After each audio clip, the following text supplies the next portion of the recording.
Hello everyone, in this video we are going to solve question number 4. In question number 4 you have to subtract this expression from this.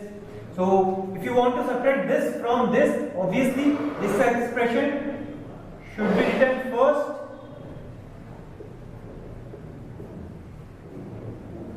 and after that this expression should be written.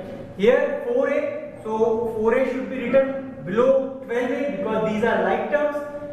7ab should be written below 9ab, this should be written below 5b and this should be written below minus 3.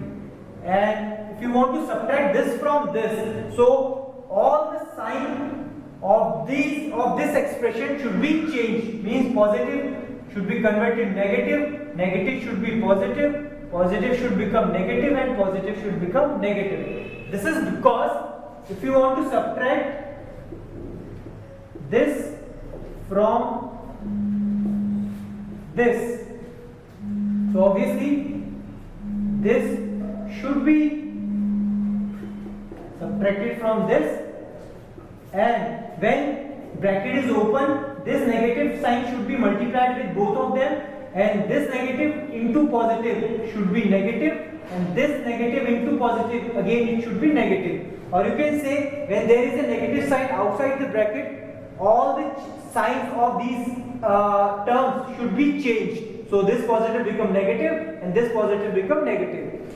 Same case with this also. If you want to subtract this value from this value, you have to change all the signs because you are subtracting. So now this 4a has become minus 4a. So plus minus is minus.